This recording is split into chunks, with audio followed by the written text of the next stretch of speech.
Hello friends, welcome to my channel UPPC with Chauhan. तो दोस्तों, मेरा नाम है कीरत चौहान। गाइज, यहाँ हम कर रहे हैं घटना चक्र 2021 की भारत दृष्टि। तो इसमें आज हम करेंगे चैप्टर नंबर 21 जो कि है जनसंचार। तो गाइज, इस जो चैप्टर है उसे स्टार्ट करने से पहले एक बार हम देख लेते हैं सिलेबस, क्या हिसाब किताब है हमारे सिलेबस का। दोस्तों तो देखिए, चैप्टर 1 से हम स्टार्ट कर चुके हैं और चैप्टर नंबर 21 पे पहुंच गए गाइस, जो कि है जनसंचार। और उसके बाद हमारे पास जो चैप्टर्स हैं 29 तक हैं, फटाफट ख़त्म हो जाएगा अभी ये। तो दोस्तों, अगर आपको वीडियो पसंद आती है तो प्लीज़ लाइक करिएगा। जिसने भी चैनल को अभी तक सब्सक्राइब नहीं किया है तो चैनल को सब्सक्राइब कर दीजिएगा। तो गाइस, फिर हम क्या करते हैं, स्टार्ट करते हैं अपने चैप्टर को। तो ये रहा हमारा चैप्टर। छोटा सा चैप्टर है, बहुत बड़ा नहीं है गाइस, तो ये जल्दी ख़त्म हो जाएगा। चलिए फिर हम करते हैं स्टार्ट। तो गाइस, यहाँ पे क्या लिखा है, यहाँ लिखा है सूचना और प्रसारण मंत्रालय 4 खंडों में विभाजित है। ठीक है, ये था सूचना खंड, प्रसारण खंड, फिल्म खंड और एकीकृत वित्त खंड। ठीक है, मंत्रालय अपने कार्य 21 मीडिया इकाइयों, संबद्ध और अधीनस्थ कार्यालयों, स्वायत्त निकायों और सार्वजनिक क्षेत्र के उपक्रम द्वारा करता है। फिर लिखा है प्रसार भारती। तो प्रसार भारती भारत का लोक सेवा प्रसारक, देश में लोक सेवा प्रसारक है। इसके दो घटक आकाशवाणी और दूरदर्शन हैं। किसके हैं गाइस? ये प्रकाश भारती के हैं। तो बहुत लोग को तो नहीं पता होगा। तो यहाँ लिखा है बीबीसी द्वारा प्रथम विदेशी प्रसारण वर्ष 1938 में अरबी भाषा में शुरू किए जाने के बाद 23 नवंबर 1997 को प्रसारण भारती का गठन किया गया और इसका मुख्य उद्देश्य रेडियो और दूरदर्शन पर संतुलित प्रसारण का विकास सुनिश्चित करके लोगों को सूचित, शिक्षित और उनका मनोरंजन करना है। ठीक है, अब लिखा है प्रसार भारती बोर्ड। तो प्रसार भारती निगम प्रसार भारती बोर्ड द्वारा चलाया जाता है, जिसमें एक अध्यक्ष, एक कार्यकारी सदस्य जिसे मुख्य कार्यपालक अधिकारी के नाम से भी जाना जाता है, सदस्य वित्त सदस्य, कार्मिक, 6 अंशकालिक सदस्य, सूचना एवं प्रसारण मंत्रालय का एक प्रतिनिधि और आकाशवाणी और दूरदर्शन के महानिदेशक पदेन सदस्यों के रूप में शामिल होते हैं। अध्यक्ष एक अंशकालिक सदस्य होता है जिसका कार्यकाल 3 साल और सेवानिवृत्ति यानी कि जो रिटायरमेंट है की एज होती है वो होती है 70 साल। अब हम बात करेंगे आकाशवाणी की। तो गाइस, यहाँ लिखा है कि जून 1923 में रेडियो क्लब ऑफ बॉम्बे द्वारा पहला कार्यक्रम प्रसारित किया गया था और इसके बाद एक प्रसारण सेवा की स्थापना हुई, जिसमें भारत सरकार और एक निजी कंपनी भारतीय ब्रॉडकास्टिंग कंपनी लिमिटेड के बीच समझौते के तहत 23 जुलाई 1927 को मुंबई और कोलकाता में एक प्रायोगिक आधार पर रेडियो प्रसारण शुरू किया गया। तो वर्ष 1930 में कंपनी के दिवालिया होने पर जो प्रसारण नियंत्रण विभाग के अंतर्गत भारतीय राजकीय प्रसारण सेवा का गठन किया गया और 1935 में लियोनेड फील्डन को भारत के प्रसारण नियंत्रक नियुक्त किया गया। फिर भारतीय राजकीय प्रसारण सेवा का नाम जनवरी 1936 में बदलकर ऑल इंडिया रेडियो कर दिया गया गाइस। फिर यहाँ पे लिखा है कि ऑल इंडिया रेडियो जो है 10 दिसंबर 1946 से सूचना और प्रसारण मंत्रालय के अधीन है और विभाजन के समय भारत में 6 रेडियो केंद्र थे। तो एक तो था गाइस उसमें दिल्ली, दूसरा था आपका मुंबई, तीसरा कलकत्ता, चौथा आपका चेन्नई और पांचवा था आपका तिरुचिरापल्ली और जो छठा है वो था आपका लखनऊ। और 3 रेडियो केंद्र पाकिस्तान में चले गए, जैसे एक था लाहौर, पेशावर और ढाका। ठीक है, तो ये पूरा का पूरा पाकिस्तान में था और जो अब क्या हो गया है आपका बांग्लादेश। तो ऐसे ये पाकिस्तान के थे। अब लिखा है मद्रास में 1977 को देश की पहली FM सेवा की शुरुआत हुई और 1985 में सभी आकाशवाणी केंद्रों को 5 चैनल रिसीवर टर्मिनल उपलब्ध कराए गए और 1994 में मुंबई और 1995 में चेन्नई में मल्टी ट्रैक रिकॉर्डिंग स्टूडियो की शुरुआत हुई। फिर लिखा है वर्ष 1957 से ऑल इंडिया रेडियो को आकाशवाणी के नाम से जाने लगा। 1947 में मात्र 18 ट्रांसमीटर्स से शुरुआत करके मार्च 2019 तक आकाशवाणी के देश भर में 681 ट्रांसमीटर हो गए, जिसमें से 136 क्या है मीडियम वेव 48 शॉर्ट वेव, 497 क्या है FM ट्रांसमीटर हैं। वर्ष 1947 के 6 रेडियो केंद्रों की तुलना में मार्च 2019 तक देश भर में 469 रेडियो केंद्र हो गए। आकाशवाणी का विविध भारती नामक मनोरंजन चैनल जो है आपका 1957 को शुरू हुआ और इस चैनल पर 1 नवंबर 1967 से विज्ञापनों का प्रसारण होने लगा। पहला रेडियो संगीत सम्मेलन 1954 में आयोजित किया गया और इसके बाद से ये हर साल आयोजित होने लगा। तो गाइस आगे एक बार देख लेते हैं, ठीक है। तो यहाँ के लिखा है विश्व का पहला सैटेलाइट आधारित नैरो बैंड IoT नेटवर्क। वैसे बैंड क्या होता है? ये फ्रीक्वेंसी का बैंड होता है जिसपे जैसे ये एक मीडियम होता है जिसके थ्रू जो भी आपके सिग्नल हैं एक जगह से दूसरे जगह जाते हैं। मतलब कि आपको अगर आप दिल्ली में हैं, दिल्ली से आपको लखनऊ आना है तो आपको एक मीडियम चाहिए जिसके थ्रू आप दिल्ली से लखनऊ आ सकें। वो हो गया आपका बस, वो हो गई आपकी कार, वो हो गई आपकी ट्रेन। तो उसी तरह सिग्नल यानी कि जो भी आपकी इन्फॉर्मेशन होता है उसको एक जगह से दूसरी जगह भेजने के लिए आपको मीडियम की ज़रूरत पड़ती है और वो होता है बैंड यानी कि फ्रीक्वेंसी यानी कि आवृत्ति हिंदी में बोलते हैं वैसे, ठीक है। चलिए, तो मीडियम बैंड होता है, जैसे हम बोलते हैं ना हाई वेव्स होती हैं, लो वेव्स होती हैं, तो वेव्स ही हैं और कुछ नहीं है। ये मीडियम है। मीडियम मतलब होता है माध्यम जिसके द्वारा एक जगह से दूसरी जगह पे सिग्नल या सूचनाओं को ले जाया जाता है, ठीक है। तो यहाँ लिखा है BSNL द्वारा क्या लिखा है, स्काई लोकेट इंडिया के साथ साझेदारी में भारत में विश्व का पहला सैटेलाइट आधारित नैरो बैंड IoT नेटवर्क जो है लॉन्च करने की घोषणा। तो नेक्स्ट है गाइस यहाँ पे क्षेत्रीय चैनल। तो क्षेत्रीय चैनल ज़्यादातर राज्यों की राजधानी और प्रत्येक राज्य के प्रमुख भाषाई सांस्कृतिक क्षेत्रों में है। ऐसे 128 चैनल जो है देश भर में फैले हैं। यहाँ लिखा है FM गोल्ड। तो यहाँ पे लिखा है FM गोल्ड चैनल की शुरुआत कब होती है आपकी 2001 को एक ज्ञान और मनोरंजक चैनल के रूप में होती है और FM गोल्ड चैनल इस समय 5 स्थानों यानी कि 4 महानगर दिल्ली, मुंबई, कोलकाता और चेन्नई तथा लुधियाना में उपलब्ध है। फिर इसमें लिखा है DTH सेवा, ठीक है। तो DTH सेवा प्रसार भारती की DTH प्लेटफॉर्म के जरिए दिल्ली के टोडापुर से अपलिंक द्वारा उपलब्ध है और ये टेरेस्ट्रियल प्रसारण सेवा नहीं है और इसके कार्यक्रम सामान्य रेडियो सेट्स पर नहीं सुने जा सकते, ठीक है। ये 24 घंटे की डिजिटल प्रसारण सेवा है, ठीक है। विविध भारती, तो लोकप्रिय विविध भारती सेवा जो है 41 CBS VB केंद्रों से दिन में 17 घंटे मनोरंजन उपलब्ध कराती है। आइए इस नेक्स्ट पेज पे चलते हैं। यहाँ पे देखिए क्या लिखा है, समाचार सेवा प्रभाग। तो इसमें लिखा है समाचार सेवा प्रभाग की 47 क्षेत्रीय समाचार इकाइयाँ लोगों को सूचना संबंधी आवश्यकताओं को पूरा करने में महत्वपूर्ण भूमिका निभाती हैं और वर्तमान समय में क्या लिखा है यहाँ पे RNU द्वारा 17 भाषाओं और 252 हेडलाइन बुलेटिन तैयार किए जा रहे हैं। फिर लिखा है मन की बात कार्यक्रम। तो मन की बात कार्यक्रम के लिए वेबसाइट क्या नाम है, newsonair.nic.in पर क्या है लाइव वेबकास्टिंग की जाती है। और फिर है विदेश सेवा विभाग यानी कि ESD। तो आकाशवाणी ने 1 अक्टूबर 1939 को विशुद्ध रूप से दूसरे विश्व युद्ध के दौरान, तो गाइस दूसरा विश्व युद्ध कब चल रहा होता है, यहाँ से लेकर यहाँ तक चल रहा होता है। तो दूसरे विश्व युद्ध के दौरान मित्र देशों के प्रसारण के माध्यम के रूप में क्या है विदेश प्रसारण प्रस्तो भाषा में शुरू किया।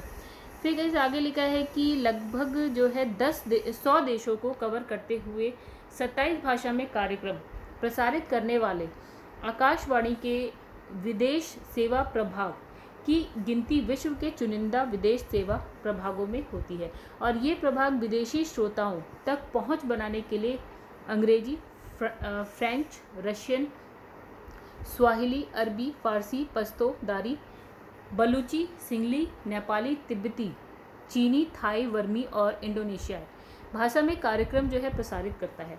फिर नेक्स्ट आपका है राष्ट्रीय प्रसारण और मल्टीमीडिया अकेडमी। तो यहाँ लिखा है राष्ट्रीय प्रसारण और मल्टीमीडिया अकेडमी यानी कि NABM कार्यक्रम जिसे अब तक कर्मचारी प्रशिक्षण संस्थान कार्यक्रम के नाम से जाना जाता था। प्रसार भारती का एक क्या है, शीर्ष प्रशिक्षण संस्थान है और ये आकाशवाणी और दूरदर्शन के विविध स्टेशनों में कार्यरत कार्यक्रम और प्रशासनिक कर्मियों के सेवारत प्रशिक्षण के लिए उत्तरदायी है। फिर आगे है दूरदर्शन। तो दूरदर्शन प्रसारण की शुरुआत दिल्ली में सितंबर 1959 को प्रायोजित सेवा के तौर पे हुई है। कब? 1959 से। तो वर्तमान में दूरदर्शन के 34 उपग्रह यानी कि सैटेलाइट चैनल हैं और इसका 67 स्टूडियो और 1416 ट्रांसमीटर्स वाला क्या है, विशाल नेटवर्क भी है और जिसके बल पर यह देश के करीब 92% आबादी तक कवरेज जो है उपलब्ध कराता है। और इसके अलावा Doordarshan free to air DTH सेवा भी प्रदान करता है। चलिए, अब यहाँ लिखा है डीडी नेशनल। तो डीडी नेशनल विश्व का सर्वाधिक बड़े क्या लिखा है, टेरेस्ट्रियल नेटवर्क वाला क्या है, टेरेस्ट्रियल नेटवर्क वाला लोक सेवा प्रसारक है और ये देश की लगभग 92% आबादी को और 81% भूभाग को क्या करता है, भारत में कवर करता है। यानी 80% में सिर्फ और सिर्फ क्या आता है, डीडी नेशनल। तो यहाँ लिखा है डीडी न्यूज़ की बात करते हैं। तो डीडी न्यूज़ भारत का एकमात्र स्थलीय सह उपग्रह बहुभाषी समाचार चैनल है और डीडी न्यूज़ को नवंबर 2003 को डीडी मेट्रो चैनल के स्थान पर 24 घंटे के समाचार चैनल के रूप में शुरू किया गया। अब डीडी इंडिया की बात करते हैं तो दूरदर्शन ने 1995 को अपना अंतर्राष्ट्रीय चैनल जो है आरंभ किया। पहले इस चैनल का नाम क्या था, डीडी वर्ल्ड रखा गया और जिसके बाद 2002 में इसका नाम कर दिया गया डीडी इंडिया। चलिए नेक्स्ट पे आते हैं, डीडी भारती लिखा है। यहाँ पे लिखा है कि दूरदर्शन का डीडी भारती चैनल भारतीय संस्कृति और धरोहर को प्रामाणिकता के साथ संरक्षित रखने और उसे बड़े पैमाने पर जनता के समक्ष प्रस्तुत करने के लिए 2012 में पुनः प्रारंभ किया गया। कौन सा, डीडी भारती। ये एकमात्र चैनल है जो भारत में कला और संस्कृति के लिए क्या है, समर्पित। फिर डीडी उर्दू की बात करते हैं तो डीडी उर्दू जो है 2006 को अस्तित्व में आया। 2007 से इसका जो है प्रसारण 24 घंटे होने लगा। फिर हम बात करेंगे स्पोर्ट्स चैनल की। तो स्पोर्ट्स चैनल 1999 में क्या होता है, प्रारंभ किया जाता है। फिर हम बात करेंगे डीडी कशीर। तो डीडी कशीर चैनल प्रतिदिन 14.5 घंटे के प्रसारण के साथ वर्ष 2000 में जो है प्रारंभ किया गया था और एक साल बाद 24 घंटे के प्रसारण के साथ ये मतलब चल रहा है ये चैनल। अब आगे बात करते हैं प्रेस और प्रिंटिंग मीडिया की। तो भारत के समाचार पत्रों के पंजीकरण यानी कि पंजीयत का कार्यक्रम यानी कि RNI, ठीक है, सूचना और प्रसारण मंत्रालय का एक संबंधित कार्यालय है और अपने वैधानिक और व्युत्पन्न कार्यों के तहत वे समाचार पत्रों के नामों को मंजूरी देता है, उन्हें सत्यापित करता है, उन्हें पंजीकृत करता है, उनके प्रसार के दावों की जांच करता है और उन्हें स्थापित करता है। तो कार्यालय हर वर्ष 31 दिसंबर तक सूचना और प्रसारण सचिव को देश में प्रेस की स्थिति पर क्या प्रेस इन इंडिया नामक रिपोर्ट सौंपता है और अपने गैर वैधानिक कार्यों के तहत RNI पंजीकृत प्रयोगकर्ताओं को अखबारी कागज यानी कि न्यूज़ प्रिंट के आयात के लिए क्या पात्रता प्रमाण पत्र जारी करता है और साथ ही मुद्रण मशीनरी आदि के आयात के लिए भी अनिवार्यता प्रमाण पत्र जारी करता है।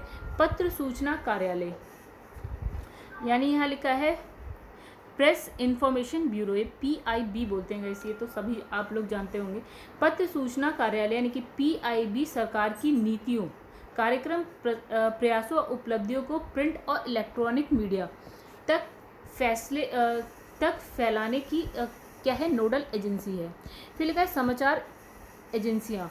तो लिखा है प्रेस ट्रस्ट ऑफ इंडिया यानी कि PTI।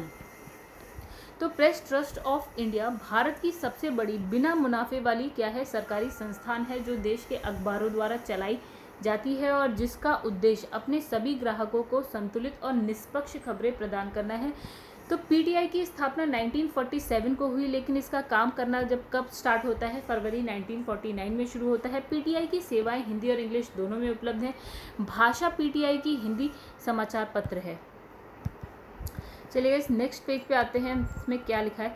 PTI संवाददाता दुनिया भर में प्रमुख शहरों और महत्वपूर्ण स्थानों पर काम करते हैं। दुनिया में अपनी पहुंच व्यापक बनाने के लिए PTI के कई विदेशी समाचार एजेंसियों के साथ क्या आदान प्रदान संबंधी समझौते होते हुए वर्तमान में भारत में समाचार एजेंसी बाजार में 90% हिस्से पर क्या है पीटीआई का कब्जा है, और पीटीआई ने भारत में समाचार सेवा प्रदान करने के लिए एसोसिएट प्रेस यानी कि एपी और क्या लिखा एजेंसी फ्रांस प्रेस के साथ करार किया है। अब यहाँ बात करेंगे यूनाइटेड न्यूज़ ऑफ इंडिया की। तो यूनाइटेड न्यूज़ ऑफ इंडिया का गठन कंपनी अधिनियम वर्ष 1956 के अंतर्गत 1959 में किया गया और इसे 1961 से ये काम करना स्टार्ट किया है। 1982 में पूर्ण रूप से हिंदी सेवा क्या है यूनी वार्ता की शुरुआत की और जून 1992 में यूएनआई ने पहली बार उर्दू समाचार सेवा की शुरुआत की। आगे बात करते हैं भारतीय प्रेस परिषद की। तो यहाँ लिखा है भारतीय प्रेस परिषद संवैधानिक अर्ध न्यायिक स्वायत्त प्राधिकरण है और ये अधिकारियों और प्रेस कर्मियों दोनों के लिए समान अर्ध न्यायिक प्राधिकरण की तरह कार्य करता है। तो परिषद में एक अध्यक्ष है और 28 क्या है सदस्य है। इसके अध्यक्ष भारत के उच्चतम न्यायालय के वर्तमान सेवानिवृत्त मतलब कि रिटायर्ड न्यायाधीश रहे हैं और वही उसके 28 सदस्यों में से 20 प्रेस का प्रतिनिधित्व करते हैं और पाठकों के हितों की निगरानी करने वाले क्या है 8 अन्य सदस्य जो है संसद यानी कि लोकसभा से 3 और राज्यसभा से 2 तथा देश के प्रमुख साहित्यिक और विधिक निकायों का प्रतिनिधित्व करते हैं। यह था विश्वविद्यालय अनुदान आयोग यानी यूजीसी और भारतीय विधि परिषद और साहित्य अकेडमी। तो यहाँ लिखा है कि कानून के अंतर्गत अपने कार्यों के निष्पादन के लिए परिषद के पास अपना कोष होता है और इसमें पंजीकृत समाचार पत्रों पर उनके प्रसार के आधार पर लगाए जाने वाले शुल्क और केंद्र सरकार से प्राप्त अनुदान और अन्य क्या लिखा है पावतियाँ शामिल हैं। फिर परिषद के वर्तमान अध्यक्ष न्यायमूर्ति चंद्रमौली कुमार प्रसाद हैं। फिर लिखा है परिषद के निर्णय अंतिम होते हैं और संविधान के प्रासंगिक लेख के तहत रिट के माध्यम को छोड़कर किसी न्यायालय में इस पर सवाल नहीं उठाया जा सकता। ठीक है। अब लिखा है कि फोटो प्रभाग। तो भारत सरकार की विभिन्न गतिविधियों को विजुअल सहायता प्रदान करने के उद्देश्य से स्थापित फोटो प्रभाग एक स्वतंत्र मीडिया इकाई और सूचना और प्रसारण मंत्रालय का अधीनस्थ कार्यालय है। फोटो प्रभाग की स्थापना 1959 में इस माध्यम के महत्व को देखते हुए पृथक विभाग की स्थापना करने के सरकार के निर्णय के परिणाम स्वरूप की गई थी। तो दोस्तों नेक्स्ट आपका लिखा है प्रकाशन विभाग। तो प्रकाशन विभाग डीपीडी भारत सरकार के प्रमुख प्रकाशन संगठनों में से एक है और जो राष्ट्रीय महत्व के विषयों पर जो है आधारित पुस्तकों और पत्रिकाओं की रचना बिक्री और वितरण में क्या है संलग्न। फिर 1941 में स्थापित यह विभाग बाल साहित्य सहित राष्ट्रीय महत्व और भारत की समृद्ध सांस्कृतिक विरासत जैसे विषयों पर प्रकाश डालने वाली पुस्तकों और जो पत्रिकाओं के प्रकाशन के लिए अधिदेशित है। चलिए नेक्स्ट पे आते हैं गाइस। यहीं पे लिखा है कि विभाग अन्य विषयों के अलावा भारतीय पैनोरमा के विविध पहलुओं यथा कला और संस्कृति, देश और लोग, वनस्पति और जीव जंतु, आधुनिक भारत के निर्माताओं और सांस्कृतिक नेताओं की जीवनियाँ, विभिन्न क्षेत्रों की प्रमुख भारतीय हस्तियाँ, भारत के इतिहास और स्वतंत्रता संग्राम पर पुस्तकों और पत्रिकाओं का प्रकाशन करता है। गांधी जी के जीवन और दर्शन पर आधारित पुस्तकें विभाग के लिए गौरवपूर्ण है और विभाग ने गांधीवादी दर्शन पर अपने पुस्तकों का प्रकाशन किया है, जिसमें 100 खंडों में अंग्रेजी के collected work of Mahatma Gandhi और हिंदी में संपूर्ण गांधी वाड्य में शामिल है, जिसे गांधी जी के लेखन का सबसे व्यापक और प्रामाणिक संग्रह माना जाता है। आगे लिखा है प्रेस और पंजीकरण अपीलीय बोर्ड। तो पुस्तकों का प्रेस और पंजीकरण कानून 1867 की धारा 8C भारतीय प्रेस परिषद की धारा 6 या उक्त अधिनियम की धारा 8B के तहत मजिस्ट्रेट के आदेश पर अपीलीय क्षेत्राधिकार दिया गया है और इस बोर्ड में एक चेयरमैन और एक सदस्य होता है। भारतीय प्रेस परिषद अपने सदस्यों में से एक सदस्य को क्या करता है नामित। फिर लिखा है राष्ट्रीय प्रेस दिवस की बात करते हैं तो 16 नवंबर को राष्ट्रीय प्रेस दिवस स्वतंत्र और जिम्मेदार प्रेस के प्रतीक के रूप में आयोजित किया जाता है। नया मीडिया प्रकोष्ठ। तो वर्ष 1945 में स्थापित अनुसंधान, संदर्भ और प्रशिक्षण प्रभाग का नाम अब नया मीडिया प्रकोष्ठ रखा गया है और ये सूचना और प्रसारण मंत्रालय के लिए सूचना सेवा एकांश के रूप में काम करता है और ये मंत्रालय उसकी मीडिया इकाइयों और जनसंचार से संबद्ध अन्य इकाइयों के इस्तेमाल के लिए पृष्ठभूमि, संदर्भ, अनुसंधान सामग्री जो है प्रदान करता है। अब है पत्रिकाएं। तो पुस्तकों के अलावा प्रकाशन विभाग 18 मासिक पत्रिकाएं भी प्रकाशित करता है, जिसमें योजना, अंग्रेजी, हिंदी और 11 अन्य भाषाओं में आजकल हिंदी और उर्दू। फिर है बाल भारती हिंदी, कुरुक्षेत्र आपकी इंग्लिश और हिंदी दोनों में आती है, और साप्ताहिक पत्र रोजगार समाचार इंग्लिश, हिंदी और उर्दू में प्रकाशन शामिल है। तो गाइस इसमें से अधिकतर तो आप जानते हैं। ठीक है, आगे लिखा है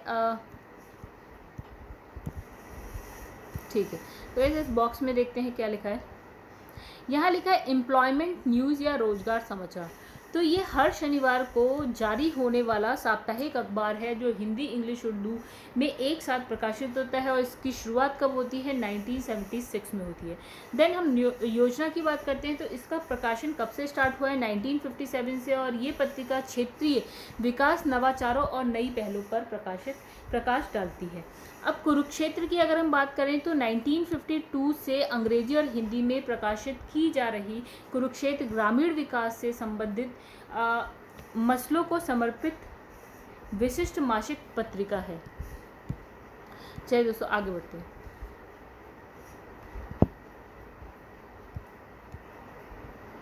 यहाँ लिखा है फिल्म प्रभाग। तो अभिलेखीय शोध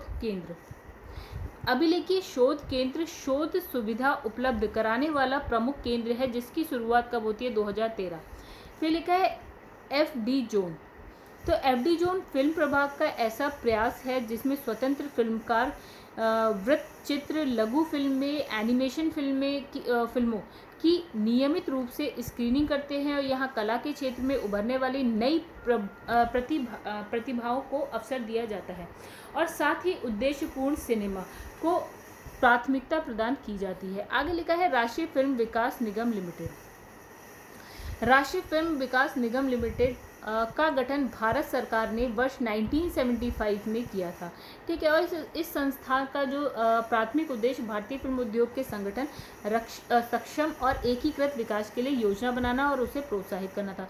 फिल्म वित्त निगम और भारतीय मोशन पिक्चर्स निर्यात निगम के विलय से वर्ष 1980 में NFDC का पुनर्गठन हुआ।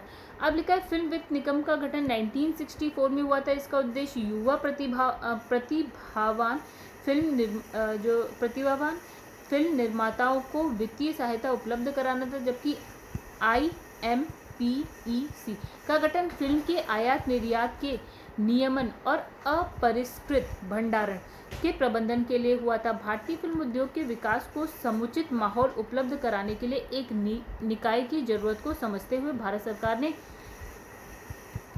FFC और IMPES का विलय NFDC में कर दिया।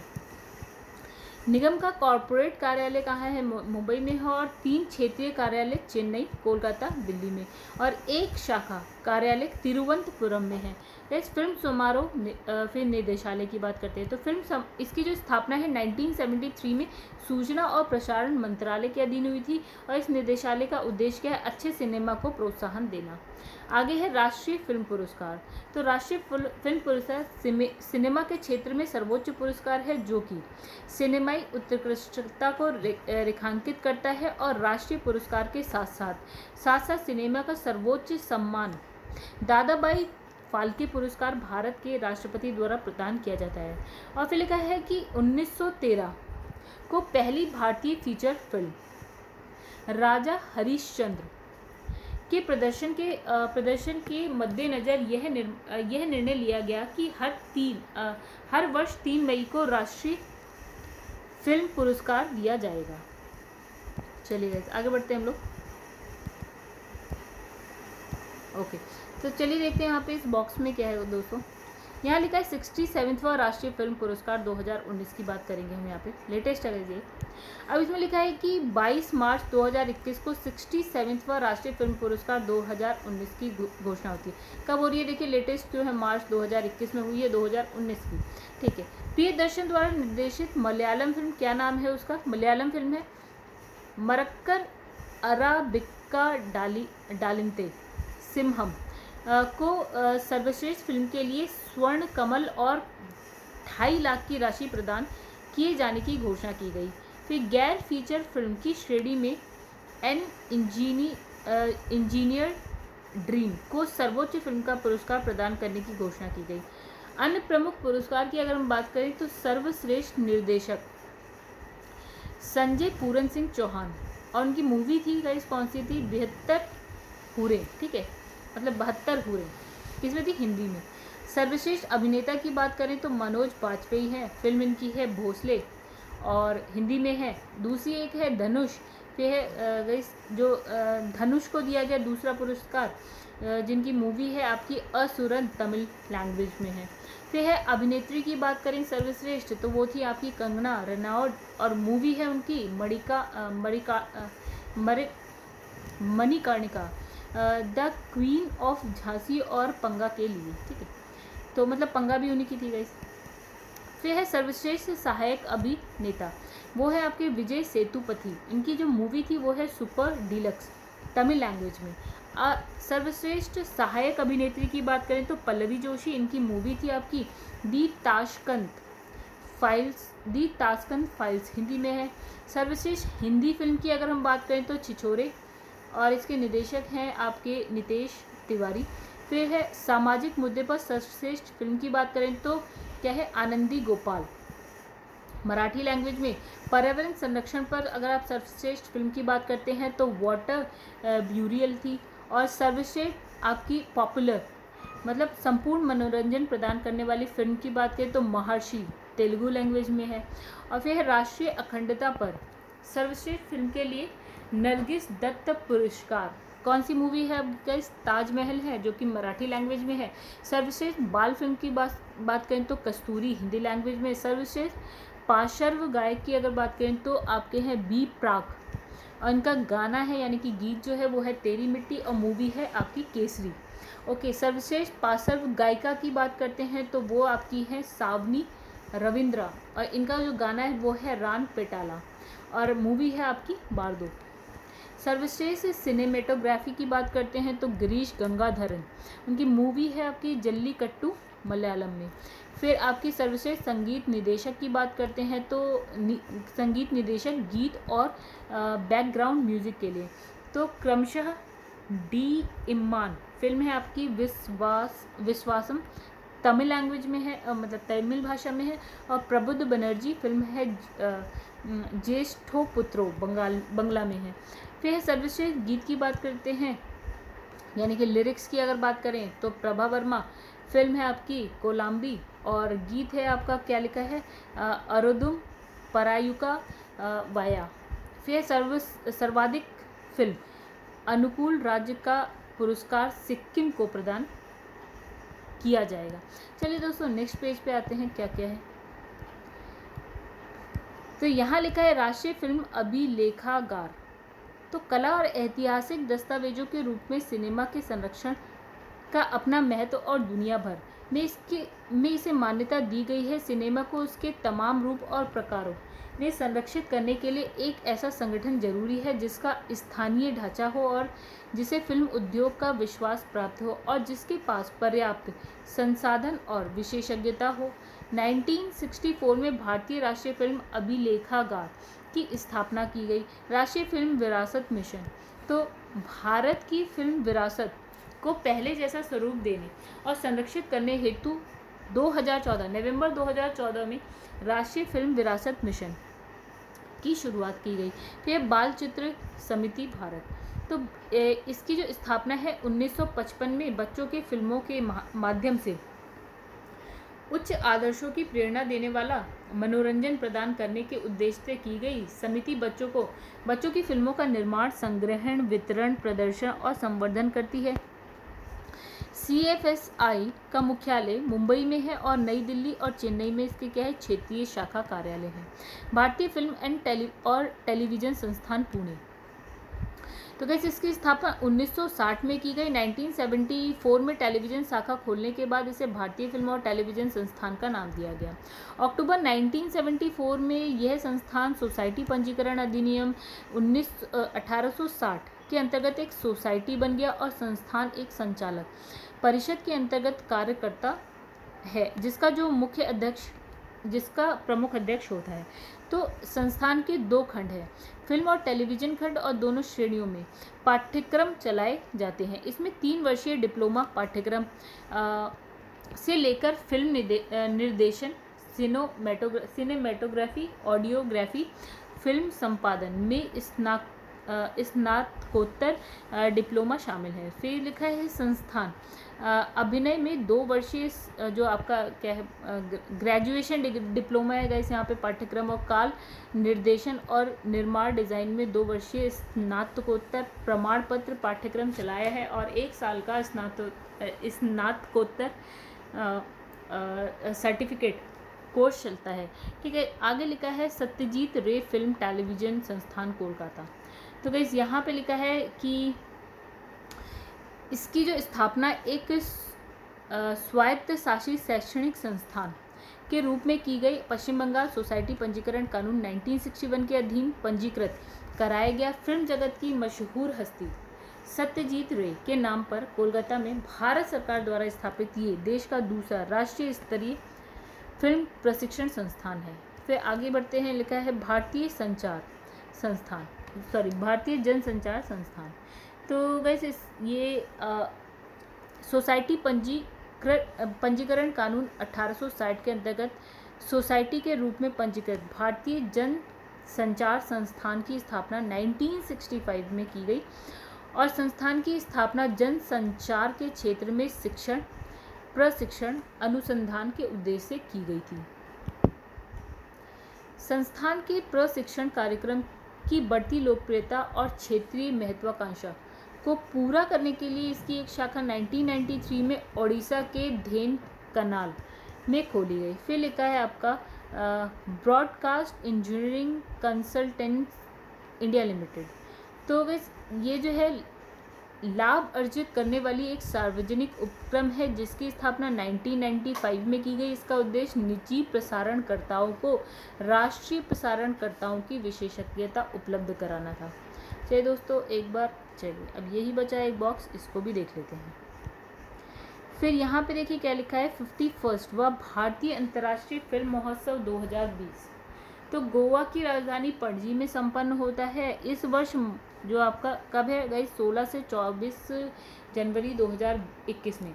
तो इस बार महोत्सव का जो है फोकस देश बांग्लादेश रहा है और महोत्सव की शुरुआत थॉमस विंटरबर्ग द्वारा निर्देशित फिल्म क्या नाम है, एनिदर राउंड डेनमार्क का, तथा समापन कियोशी कुरोसावा द्वारा निर्देशित फिल्म क्या नाम है, wife of A spy Japan द्वारा हुई। ठीक है, महोत्सव में द्वितीय विश्व युद्ध पर आधारित डेनिश फिल्म क्या लिखा है, इन टू द डार्कनेस के प्रतिष्ठित गोल्ड पीकॉक पुरस्कार जीता।